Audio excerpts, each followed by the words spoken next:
Waalaikumsalam warahmatullahi wabarakatuh, Pak Amirul. Assalamualaikum, Ustadz Samsudin. Waalaikumsalam, gimana kabarnya Pak Dayat? Alhamdulillah, Ustadz. Sehat juga nggih, Ustadz? Alhamdulillah, pangestunipun. Ya, terima kasih sekali. Kami dari pimpinan daerah Muhammadiyah Kabupaten Blitar, Ustadz Samsudin berkenan untuk membimbing kajian rutin kita, dan alhamdulillah ini sudah berlangsung sebelum Ramadan dimulai, dan alhamdulillah selama bulan Ramadan ini bisa berjalan secara rutin dengan baik.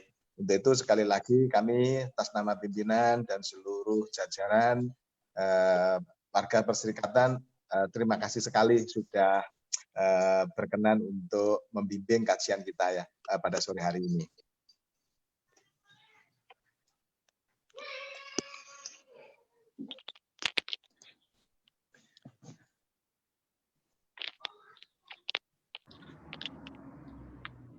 Ini kita cuma mengobati biasanya pertemuan wajhan biwajhin dengan para warga, Pak Samsudin, sehingga Pak Ketua PDM, Pak Hidayat kemarin berinisiasi untuk melakukan kajian daring ini, serta sekarang alhamdulillah secara luring juga sudah bisa, baik online maupun offline sudah bisa dilihat di YouTube dan Facebook-nya.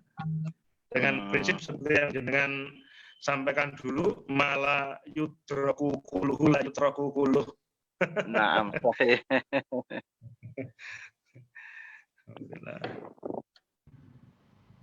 Mas Mirul, iya, harusnya dilabeli. Beliau Dr. Samsudin Ustadz ini seharusnya itu panggil Habib. Itu.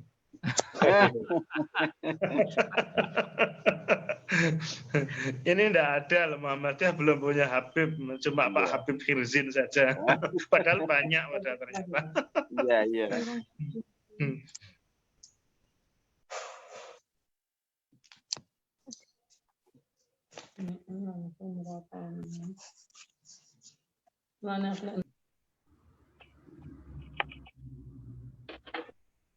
Assalamualaikum, Bu Sam. Bu Sam. Bu Sam tidak Sekretaris PDA Kabupaten Blitar. Nggih. Kalau kita kok aja, kene. Oleh salam ke Sekretaris PDA.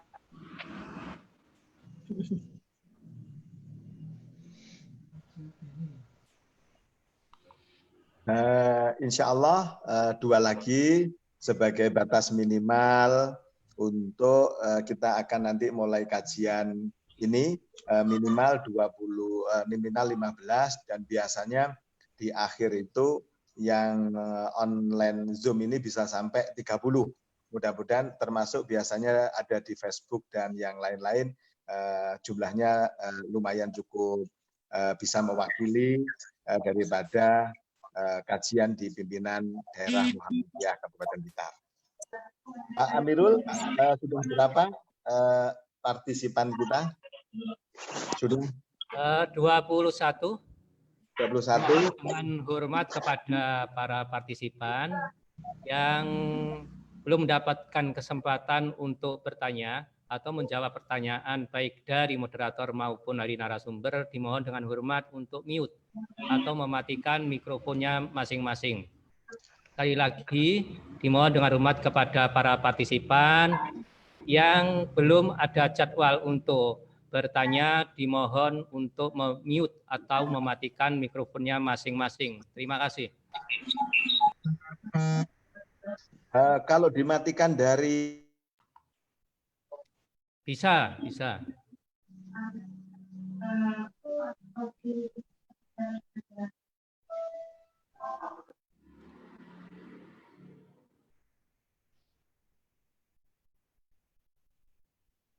Baik, Pak Amirul, karena partisipan sudah cukup banyak, insya Allah akan segera saya mulai kajian sore kita hari ini.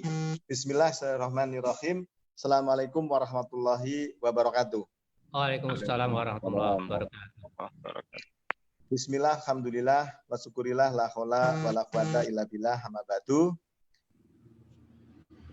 Yang terhormat Dr. Samsudin, Wakil Ketua Pimpinan Wilayah Muhammadiyah Jawa Timur, yang insya Allah pada sore hari ini akan membimbing dan mengisi kajian online kita, Pimpinan Daerah Muhammadiyah Kabupaten Blitar. Untuk itu, mari kita awali bersama kajian kita di sore hari ini. Kita buka dengan bacaan basmalah bersama-sama. Bismillahirrahmanirrahim. Yang saya hormati Wakil Ketua Pimpinan Wilayah Muhammadiyah Jawa Timur, Dr. Samsudin. Yang saya hormati Pimpinan Daerah Muhammadiyah Kabupaten Blitar, Pimpinan Daerah Aisyah Kabupaten Blitar, para Ketua Majelis dan seluruh jajarannya, pimpinan cabang, baik Aisyah dan juga Muhammadiyah, pimpinan ranting, baik Muhammadiyah dan Aisyah, terkhusus seluruh partisipan daripada warga Persikatan Muhammadiyah Kabupaten Blitar. Pertama, mari kita panjatkan rasa syukur kita kehadirat Allah Subhanahu wa Ta'ala atas segala limpahan rahmat nikmatnya pada kita semua. Hingga detik ini, hingga sore ini, kita masih istiqomah untuk melakukan kegiatan kajian online di sore hari ini. Mudah-mudahan apa yang kita kerjakan mendapatkan balasan dari Allah Subhanahu wa Ta'ala. Amin. Salawat dan salam senantiasa tercurahkan kepada junjungan besar Nabi Muhammad SAW, keluarga, sahabat, dan pengikut-pengikutnya yang senantiasa setia mengikuti sunnah-sunnahnya.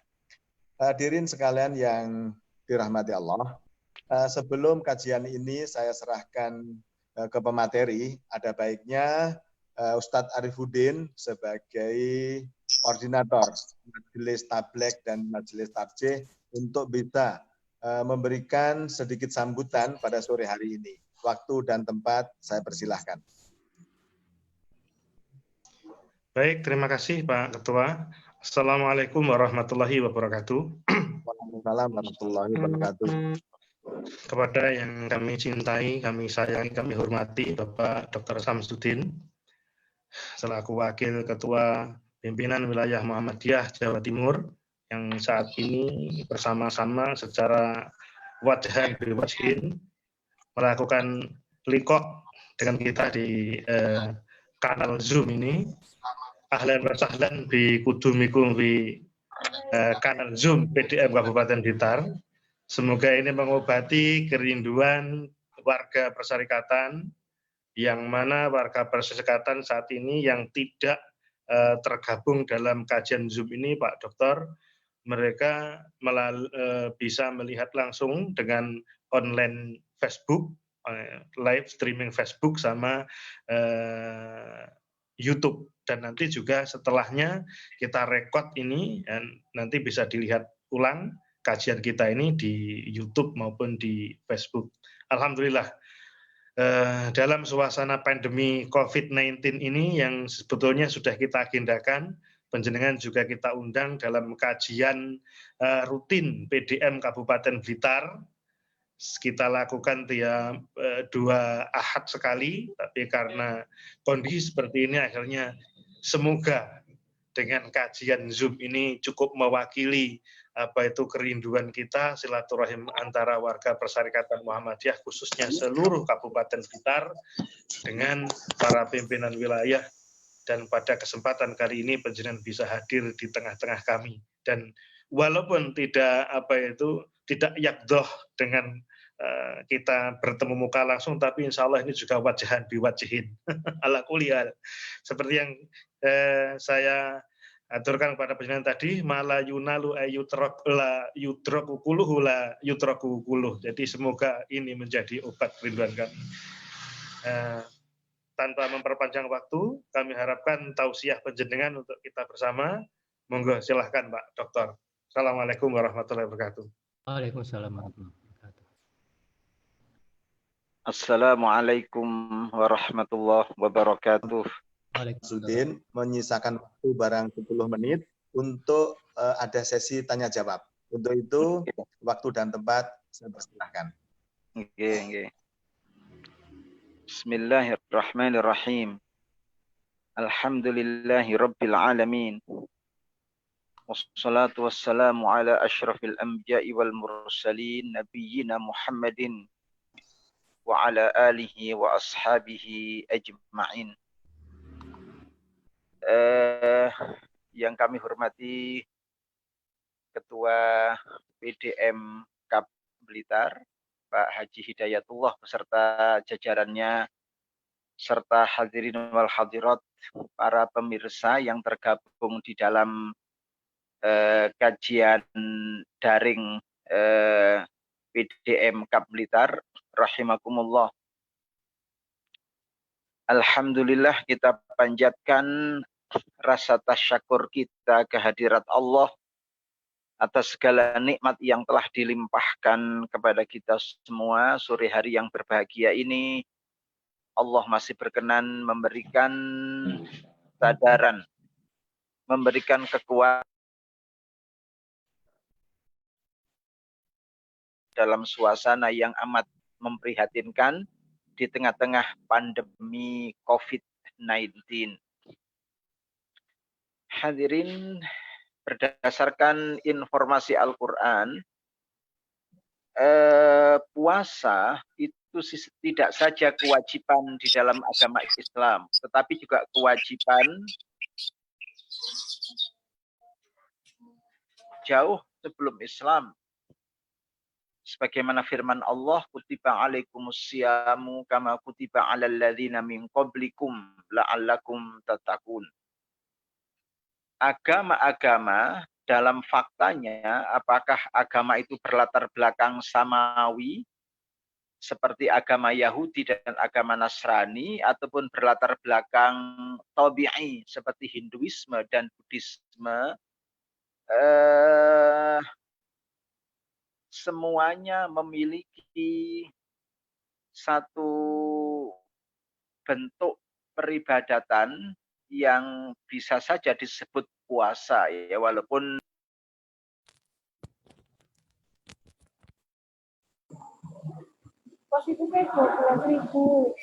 Pak Dr. Samsudin, itu mikrofonnya kepencet, mohon dinyalakan. Oke, baik. Baik, kami sampaikan bahwa saum atau puasa itu tidak saja diwajibkan kepada umat Islam, tetapi juga diwajibkan pada umat-umat sebelumnya. Sehingga dalam agama samawi seperti agama Yahudi dan Nasrani, yakni agama yang berlatar belakang kitab suci, ataupun agama tabi'i seperti Buddhisme dan Hinduisme, itu juga ada tradisi puasa dengan segala macam bentuknya dan memiliki tujuan yang ya relatif sama, pendekatan diri kepada yang diyakini sebagai Maha Kuasa. Sehingga memunculkan sebuah pertanyaan, ya, untuk apakah kita ini berpuasa. Hadirin para pemirsa rahimakumullah, kalau kita kembali ke HPT atau Himpunan Putusan Tarjih, ibadah didefinisikan sebagai proses pendekatan diri kepada Allah sedekat-dekatnya, baik melalui ibadah mahdho ataupun melalui ibadah ghairu mahdho. Nah, puasa adalah alat untuk mendekatkan diri kepada Allah. Karena memang hakikat keberagamaan itu adalah ibadah. Dengan demikian, puasa dalam semua agama, ya tentu saja termasuk di dalam ad-din al-Islam atau agama Islam, memiliki satu fungsi untuk pendekatan diri kepada Allah yang sedekat-dekatnya. Kemudian muncullah istilah takwa. Yang kedua, agama diturunkan untuk memenuhi kebutuhan rohani manusia. Ini dalam kajian antropologi. banyak lembaga sosial dibentuk untuk memenuhi kebutuhan manusia. Untuk memenuhi kebutuhan manusia akan pemuasan seksual, dibentuklah lembaga pernikahan. Untuk memenuhi kebutuhan manusia akan kekuasaan, dibentuklah lembaga politik. Nah, puasa disyariatkan untuk memenuhi kebutuhan spiritual manusia. Makanya tema kajian sore hari ini adalah puasa sebagai proses pendewasaan spiritual. Di antara penelitian-penelitian tentang orang yang berpuasa adalah tentang pikiran dan cara pandang mereka. Terdapat penelitian yang mengamati sekelompok orang yang membiasakan diri berpuasa, padahal sebelumnya tidak pernah berpuasa. Setelah beberapa hari mereka berpuasa, terjadi sesuatu yang aneh. Pikiran mereka mulai filosofis. Ya layaknya para filsuf, mereka mulai memikirkan hal-hal yang abstrak. Mulai memikirkan apa itu kebahagiaan, apa itu kedamaian, kejujuran, keadilan, toleransi, hak asasi manusia, dan yang lain-lainnya. Pikiran mereka tidak terbatas pada hal-hal yang konkret saja, yang terpantau oleh indera manusia. Dalam ilmu psikologi perkembangan atau development of psychology, ada penjelasan bahwa kenikmatan manusia itu berkembang, berganti-ganti sesuai dengan perkembangan kepribadiannya. Bermula dari hal-hal yang konkret, wujud dan kelihatan, menuju hal-hal yang abstrak yang tak terlihat oleh indera manusia. Sigmund Freud itu bapak psikologi perkembangan manusia, membagi perkembangan kepribadian anak ke dalam 3 tahapan. Ia sebut ada fase oral, fase anal, dan fase genital. Pada fase oral, anak-anak menemukan kenikmatan ketika memasukkan sesuatu ke dalam mulutnya. Dimulai dari pengalaman menetek pada ibundanya, lalu belajar memasukkan apa saja ke dalam mulutnya. Coba kita perhatikan saat dia bisa merangkak atau belajar berjalan, dia berusaha memasukkan segala sesuatu yang disentuhnya ke dalam mulutnya. Bahkan kalau dia tidak menemukan benda, maka jari-jarinya biasanya dimasukkan ke dalam mulutnya. Kenapa? Karena dia menemukan kebahagiaan ketika memasukkan sesuatu ke dalam mulutnya. Itu disebut dengan fase oral. Pada fase berikutnya disebut fase anal. Kenikmatan tidak saja pada memasukkan sesuatu ke dalam mulutnya, tapi juga ketika mengeluarkan sesuatu dari tubuhnya. Seperti saat buang air besar ataupun air kecil. Pada fase ini, anak-anak suka berlama-lama di dalam toilet. Bahkan senang menonton tumpukan kotorannya, bahkan kadang-kadang mempermainkan maaf-maaf ompolnya. Kenapa? Karena anak-anak itu memperoleh kesenangan, memperoleh kebahagiaan saat mengeluarkan sesuatu dari tubuhnya. Ini disebut dengan fase anal. Fase berikutnya, kenikmatan mulai bergeser pada sesuatu yang akan mempersiapkan anak-anak menjadi manusia yang lebih dewasa. Namanya fase genital. Anak-anak suka mempermainkan kelaminnya, bahkan menunjukkan pada orang lain. Ingin pipis di dalam rumah, kemudian lari ke tengah jalan. Di tengah jalanlah dia buka celananya dan kemudian pipis. Namanya anak-anak. Itu namanya fase genital. Karena anak-anak ingin diakui oleh orang lain bahwa dirinya memiliki alat kelamin. Nah, begini. Jika teori Sigmund Freud ini benar, maka seluruh kebutuhan pada masa kanak-kanak itu ternyata bersifat fisik. Tidak ada kebutuhan yang bersifat ruhania sedikit pun. Bagi yang suka baca buku-buku sosiologi, ada nama Abraham Maslow. Menurut Abraham Maslow, kebutuhan manusia itu terus berkembang. Semakin dewasa, semakin banyak umur seseorang, itu nanti semakin abstrak kebutuhannya. Dia menyusun piramid kebutuhan. Semakin tinggi tingkatan piramidanya, semakin abstrak pula kebutuhan. Dimulai dari kebutuhan biologis, kasih sayang dan rasa aman, perhatian, pengakuan, dan aktualisasi diri. Coba kita perhatikan, banyak orang kaya raya yang duitnya mungkin tidak terbatas ya dalam pandangan kita, itu masih mencalonkan dirinya sebagai bupati, masih mencalonkan dirinya sebagai gubernur. Padahal honor dari jabatannya sebagai bupati atau gubernur itu sangat kecil dibanding penghasilannya dari bisnis atau pabrik yang ia miliki. Kenapa dia masih punya keinginan jadi pejabat publik seperti bupati dan gubernur? Ya karena tadi, karena dia ingin aktualisasi diri, eksistensinya diakui oleh semua orang. Namun demikian, masih dalam batas-batas ilmu psikologi perkembangan, terdapat orang-orang tertentu yang mengalami hambatan kepribadian. Dalam psikologi disebut sebagai fiksasi. Jika orang dewasa, umurnya sudah banyak, rambutnya sudah beruban, memperoleh kenikmatan pada makan dan minum saja, berarti kepribadiannya terhambat pada fase oral. Artinya dia dewasa secara fisik, tapi masih anak-anak secara kejiwaan. Jika ia memperoleh kenikmatan hanya saat melihat tumpukan hartanya atau angka-angka yang ada pada buku rekeningnya, maka ia terhambat pada fase anal. Jika ia memperoleh kenikmatan hanya saat hubungan seksual, maka ia terhambat pada fase genital. Spiritualitasnya masih anak-anak, walaupun fisiknya sudah tua, rambutnya sudah memutih. Baik.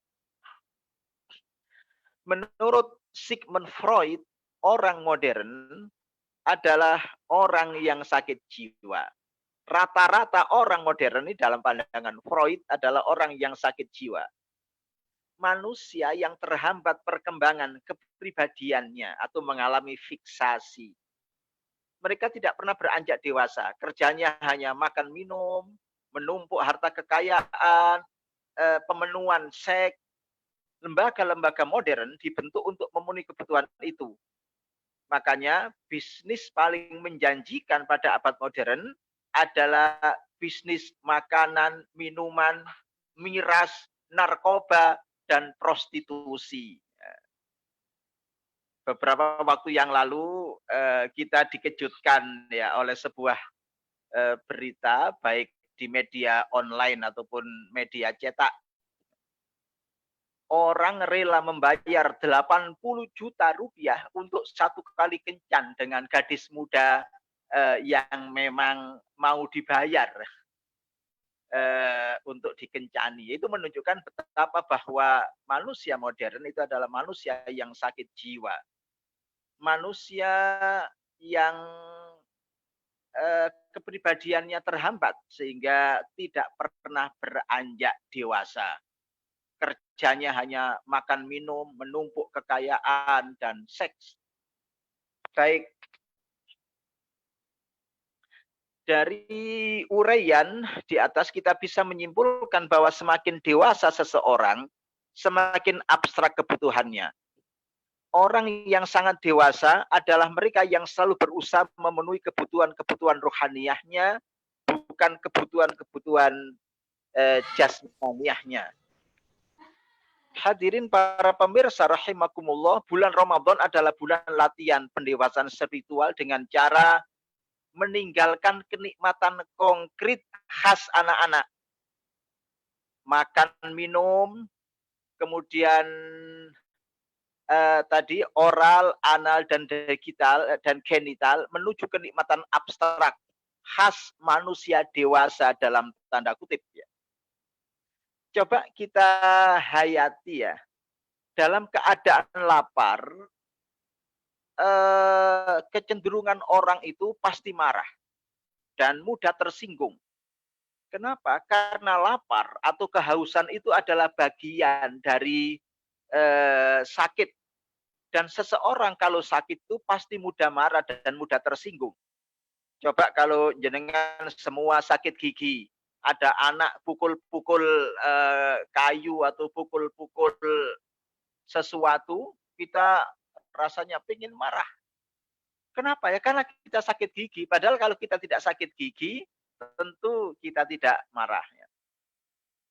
Nah, dalam keadaan lapar, dalam keadaan haus, dalam keadaan puasa, agama memerintahkan kita untuk sabar, tidak gampang marah.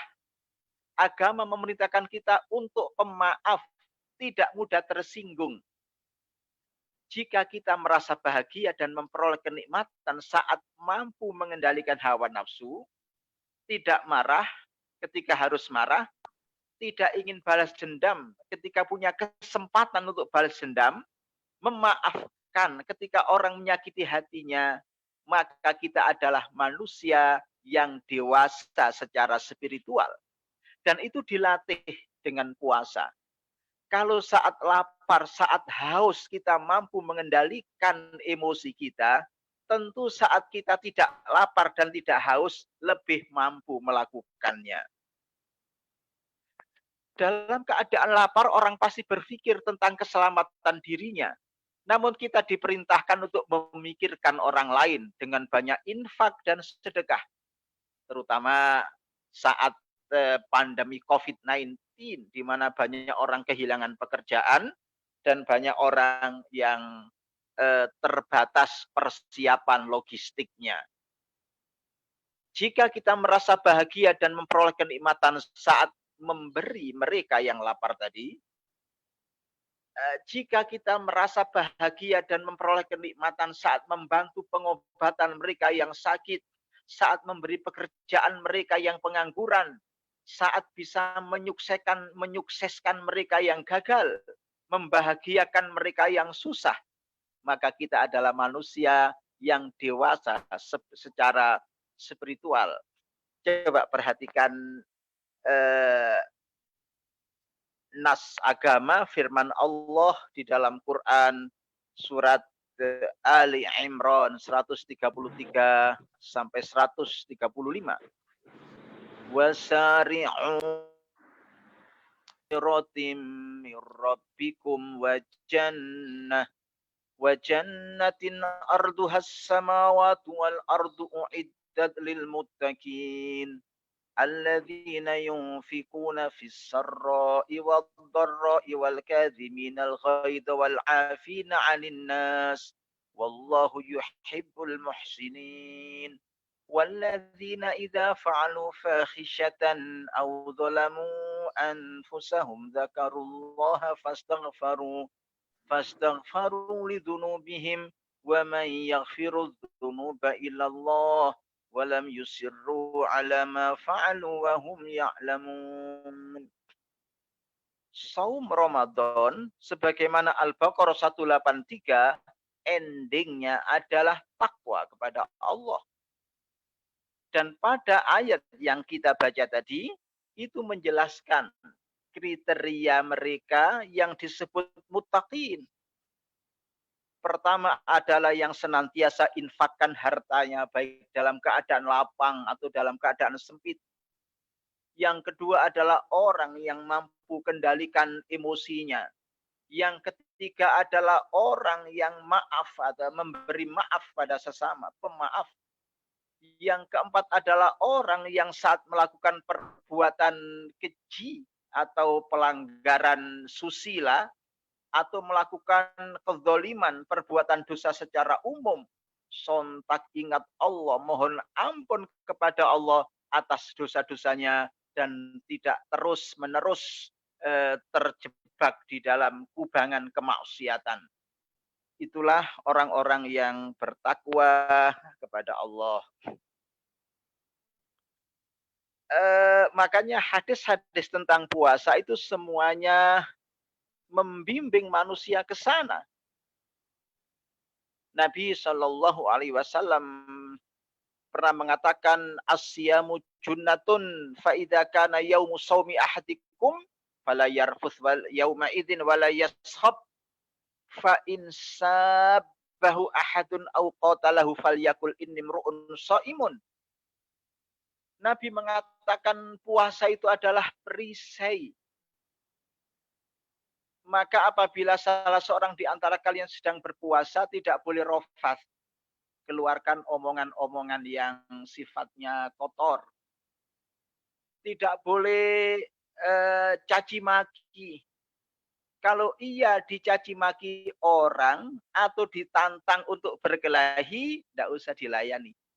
Walaupun kita memiliki bahan yang cukup untuk melayani mereka yang mencaci maki kita, untuk melayani mereka yang mengajak kita berkelahi, tapi cukup katakan, inimru'un so'imun. Aku adalah orang yang sedang berpuasa. Luar biasa ini ajaran agama Islam. Melatih kita untuk dewasa secara spiritual.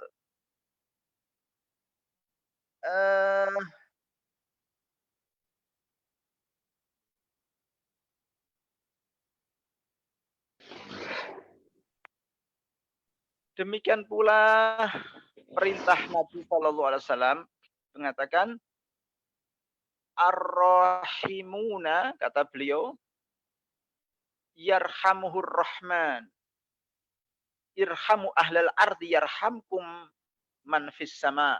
Rawahu Abu Daud, hadis nomor 4290. Nabi Shallallahu Alaihi Wasallam bersabda, para penyayang itu akan disayangi oleh Allah yang Maha Rahman. Sayangilah penduduk bumi, maka kalian akan disayangi oleh siapa saja yang ada di langit. Demikian pula hadis-hadis yang lainnya yang menjelaskan betapa Nabi Shallallahu Alaihi Wasallam memuncak kedermawanannya, memperoleh bentuk yang sempurna kedermawanannya justru pada saat bulan Ramadan. Dalam sebuah hadis dikatakan, an Ibni Abbas qala kana Rasulullah sallallahu alaihi wasallam ajwadan nasi wa kana ajwatu ma yakunu fi Ramadan hina yalqahu Jibril wa kana yalqahu fi kulli lailatin min Ramadan fayudarisul Quran. Fala Rasulullah sallallahu alaihi wasallam ajwada bil khairi minar rihil mursalah. Sungguh Rasulullah sallallahu alaihi wasallam jauh lebih lembut daripada angin yang berhembus. Hadirin, angin yang berhembus tentu tidak mengena pada satu dua orang, tetapi efek sejuknya mengena pada semua orang. Demikianlah jawad kedermawanan Rasulullah itu justru memuncak, memperoleh bentuknya yang sempurna pada saat Ramadan. Hadirin, sebagai akhir dari bincang-bincang kita sore hari ini, Al-Quran menjelaskan bahwa kesalihan itu meliputi 3 hal. Ada kesalihan individual, ada kesalihan sosial, dan ada kesalihan intelektual. Sebagaimana firman Allah di dalam Quran surat Az-Zariyat ayat 15 dan seterusnya. Innal muttaqina fi jannatin wa uyun akhidhina ma atahum rabbuhum innahum kanu qabla dhalika muhsinin kanu qalilan minal laili ma yahja'un wa bil ashari hum yastaghfirun wa fi amwalihim haqqul lis-sa'ili wal mahrum wa fil ardi ayatul lil muqinin wa fi anfusikum afala tubsirun wa fis samaa'i rizqukum wa ma tu'adun. Ayat ini menjelaskan bahwa orang-orang yang bertakwa, sebagaimana ending dari saum Ramadan tadi, akan ditempatkan Allah di dalam kebun-kebun yang di dalamnya ada sumber air atau mata air. Mereka memperoleh nikmat yang dianugerahkan Allah. Kenapa mereka memperoleh derajat yang semulia itu, setinggi itu? Karena sebelumnya mereka adalah orang-orang yang muhsinin. Kemudian dijelaskan, kanu qalilan minal laili ma yahja'un wa bil asharihum yastaghfirun. Mereka ini adalah orang-orang yang sedikit tidur pada saat malam. Saat-saat menjelang subuh dipakai untuk istighfar, mohon ampun kepada Allah. Demikian pula hartanya diinfakkan kepada mereka yang membutuhkan, baik yang minta-minta ataupun yang tidak minta-minta. Dan mereka gunakan ilmunya untuk riset, untuk observasi, untuk penelitian, guna berkhidmat, berbakti pada kemanusiaan. Itulah 3 kesalehan yang dijelaskan oleh Al-Quran. Ada kesalehan individual, ada kesalehan sosial, dan ada kesalehan intelektual. Mudah-mudahan saum Ramadan kita pada tahun ini bisa mengarahkan kita menjadi orang yang dewasa secara spiritual, sehingga kenikmatan yang menjadikan kita berbahagia bukanlah kenikmatan yang sifatnya konkret seperti lazimnya anak-anak, tetapi kenikmatan abstrak, lazimnya manusia dewasa. Baik, inilah yang bisa kami sampaikan. Saya kembalikan kepada pembawa acara. Aku lu qauli hadza. Baik, terima kasih. Jazakallah khairal jaza Ustadz Samsudin yang sudah menyampaikan terkait dengan tema sore hari ini. Kita masih punya waktu kurang lebih sekitar 15 sampai 17 menit. Saya akan membuka sesi tanya jawab. Untuk itu silahkan yang ingin menyampaikan pertanyaan kepada pemateri. Dipersilahkan. Halo, bismillahirrahmanirrahim. Mungkin saya dengar. Silahkan dengar Ustadz Musnar, silahkan. Ya, bismillahirrahmanirrahim. Ustadz, masalah khair. Alhamdulillah. Ya Habib, di situ disebutkan ya, tadi Sigmund Freud membagi antara oral, anal, dan satu lagi.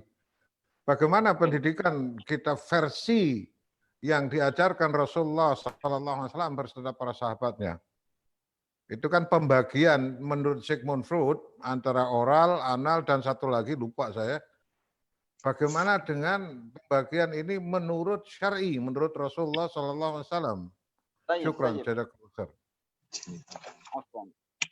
Baik, silahkan Ustadz untuk menanggapi pertanyaan beliau. Baik. Pendidikan yang atau konsep pendidikan Rasulullah Shallallahu Alaihi Wasallam itu adalah Al-Quran dan As-Sunnah. Kenapa saya tadi mengutip teori Freud? Ternyata teori Freud itu adalah semuanya ada dalam Al-Quran. Jadi Freud kan orang modern ya, dengan kemampuannya berpikir merenung karena dia seorang filsuf. Ya saya tidak tahu apakah Freud itu pernah membaca literatur Islam.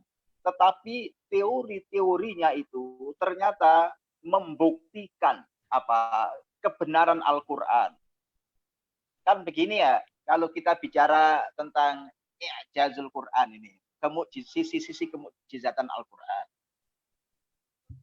Para ahli membagi sisi kemukjizatan Al-Quran itu menjadi 3. ada mukjizat dari sisi sastranya, kemudian mukjizat dari sisi kandungannya, dan yang ketiga adalah mukjizat dari sisi sains. Jadi bisa dikatakan bahwa teori Freud ini menjelaskan konsep-konsep atau kandungan Al-Quran tadi. Ternyata Al-Quran itu tidak kemudian tenggelam oleh zaman, justru semakin dilakukan riset, semakin dilakukan penelitian, semakin semakin terungkap, semakin mengembuka kebenaran Al-Quran tadi. Jadi ayat-ayat Al-Quran serta hadis-hadis yang sempat kami baca tadi itu benar-benar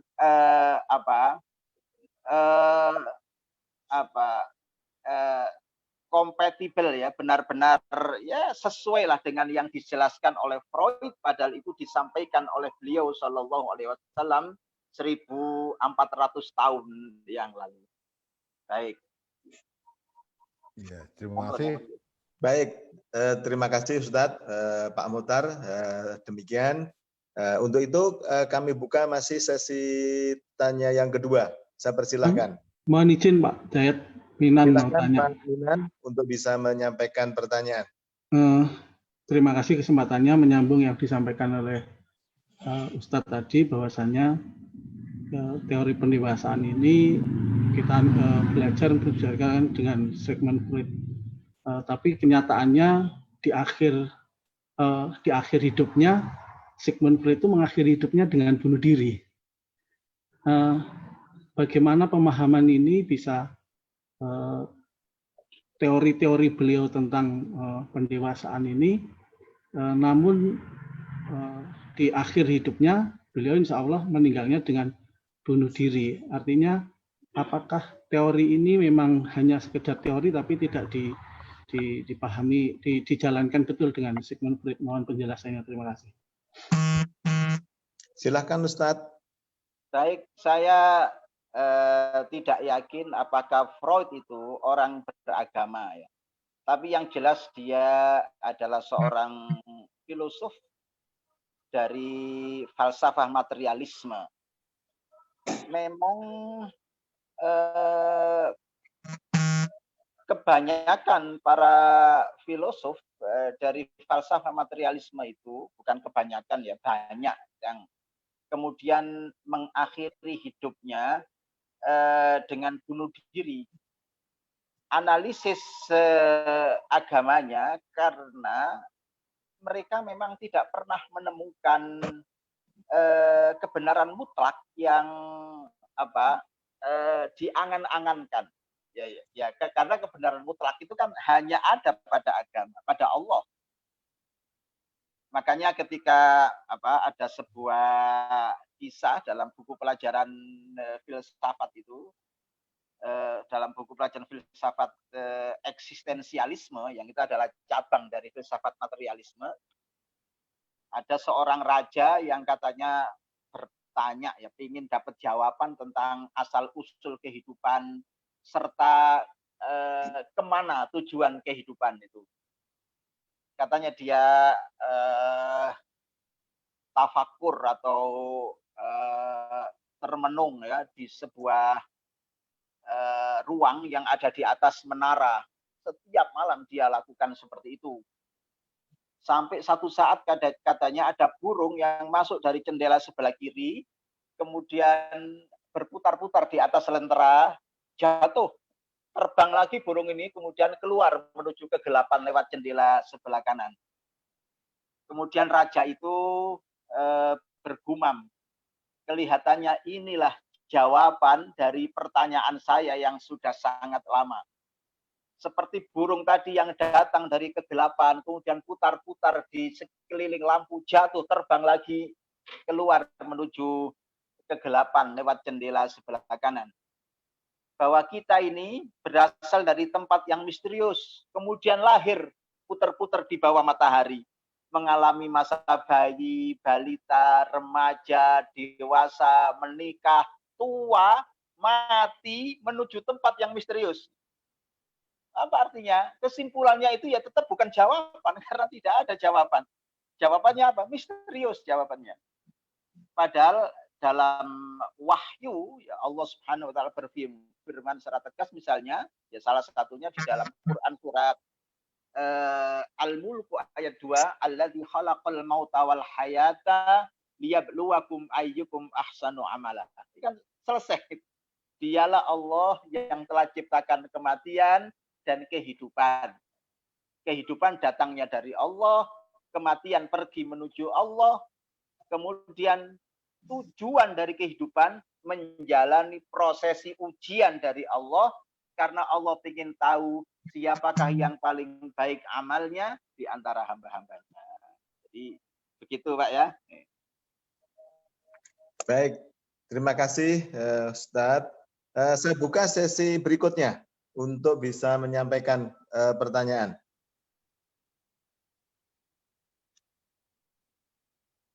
Pak Dayat, mohon izin mau bertanya ini. Silakan Pak Arifudin. Ini Bu Arifudin mau bertanya. Silakan.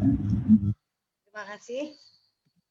Ini tadi sama lebih sudah diterangkan bahwa seseorang yang dewasa atau tua gitu ya sudah berambut putih tetapi punya tingkat spiritual yang masih kanak-kanak gitu. Kalau berlangsung sebaliknya, misalkan balita tapi dia sudah punya tingkat spiritual yang seperti orang dewasa, dia sudah mampu puasa penuh, sudah bisa menjalankan ketaatannya kepada Allah. Nah, apakah si anak ini tidak melalui tahap-tahap yang tadi diterangkan seperti tahapannya Sigmund Freud gitu? Terima kasih. Baik. Jadi bisa saja terjadi seseorang itu masih anak-anak atau bahkan masih remaja secara biologis, tapi sudah dewasa secara spiritual.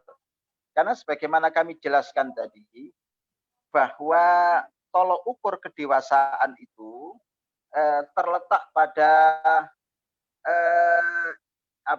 jenis kenikmatan atau kebahagiaan. Kan tadi dikatakan, jika tolak ukur kebahagiaan itu masih terbatas pada hal-hal yang konkret, maka dianggap belum dewasa secara spiritual. Jika tolak ukur kebahagiaannya itu sudah melewati hal-hal yang abstrak seperti tadi itu, seperti bahagia saat menolong orang, bahagia saat menjalankan sholat, bahagia saat membaca Al-Quran, bahagia saat mampu memberi pekerjaan pada mereka yang butuh pekerjaan, bahagia saat membantu orang yang butuh pengobatan dan lain sebagainya, itu disebut dewasa secara spiritual. Jadi bisa saja ada orang-orang yang usianya masih muda, tapi sudah tua secara spiritual. Dan sebaliknya bisa saja orang yang fisiknya sudah tua, rambutnya sudah memutih, tapi ya hidupnya hanya urusannya makan, minum, urusan menumpuk kekayaan, urusan pemenuhan hasrat seksualnya, tanpa pernah berpikir bagaimana punya spirit al-ma'un ya, memberikan manfaat kepada orang, yaitu ya istilahnya orang Jawa gaplek perintilan, itu tuwek tapi petakilan. Nggih. Baik. Barangkali masih satu lagi karena kita masih tersisa waktu kira-kira 5 menit. Silahkan kalau ada yang ingin bertanya.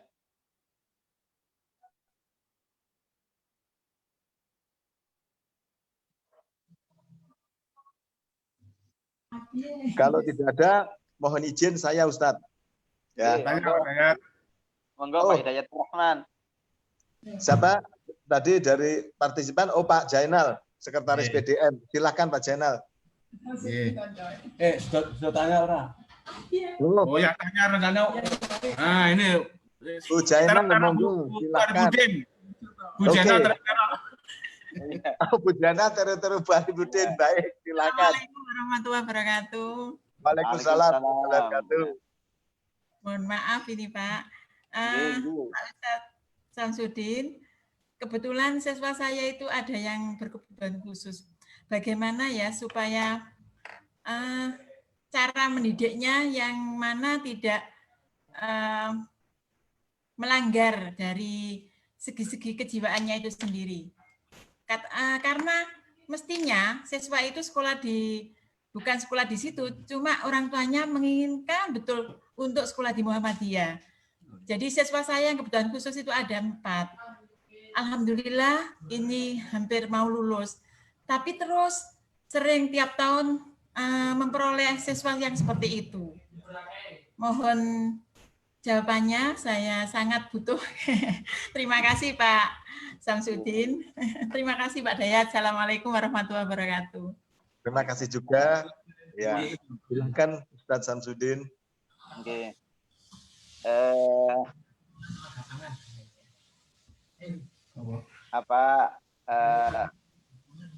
Wong saya ini bukan bukan psikolog saya.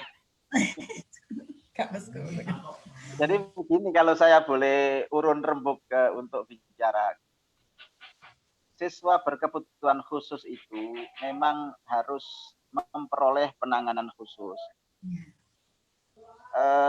Sebenarnya ya normalnya kalau siswa berkebutuhan khusus itu memang ditempatkan di satu lembaga pendidikan yang di situ dilengkapi dengan seorang psikolog anak-anak, sehingga itu sudah dijalankan di negara-negara yang maju. Ya mungkin karena negara kita belum terlalu maju itu terus, sehingga siswa berkebutuhan khusus itu dijadikan satu dengan mereka yang sebenarnya normal-normal saja.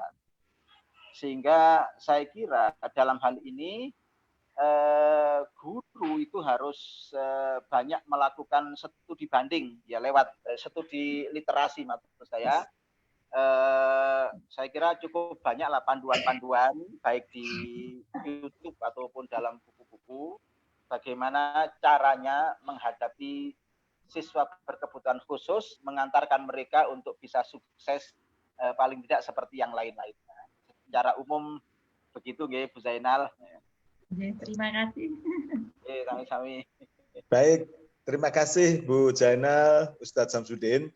Saya menambahkan, memang harusnya kalau siswa yang berkebutuhan khusus, memang harus punya yang namanya psikolog yang untuk menangani kebutuhan khusus ini. Karena tadi beliau sudah menyampaikan bahwa seharusnya memang siswa itu berada di sekolah khusus. Karena orang tuanya pengen berada di sekolahnya Muhammadiyah, maka para guru ini menerima murid itu di tempat sekolah Muhammadiyah. Nah, kalau mau kayak begitu, tentu para guru ini mempunyai bekal, tadi disampaikan sudah literasi terkait dengan psikolog, agar dalam membimbing siswanya itu sesuai dengan kebutuhan khusus mereka.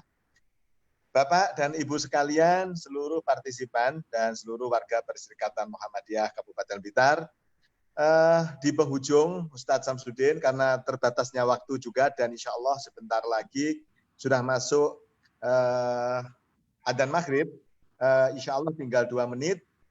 Untuk itu sekali lagi atas nama pimpinan daerah Muhammadiyah Kabupaten Blitar, kami menyampaikan ucapan terima kasih. Mudah-mudahan Allah membalas kebaikan Bapak dengan kebaikan yang jauh lebih baik.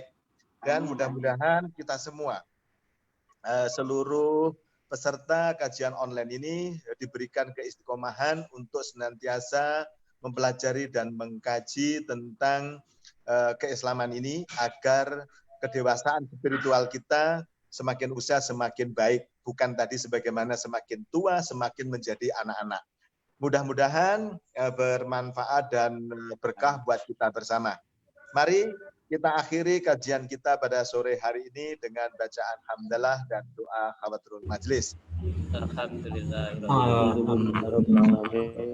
Subhanakallahumma wa bihamdika asyhadu an la ilaha illa anta astaghfiruka wa atubu ilaik. Sebelum saya akhiri, saya beritahukan bahwa peserta kajian pada sore hari ini adalah prestasi Ustaz. Yang di Zoom ini sudah tembus di 43. Insya Allah kalau dengan yang di Facebook jumlahnya akan sangat banyak. Kita akhiri bersama. Alhamdulillah. Assalamualaikum warahmatullahi wabarakatuh. Waalaikumsalam warahmatullahi wabarakatuh.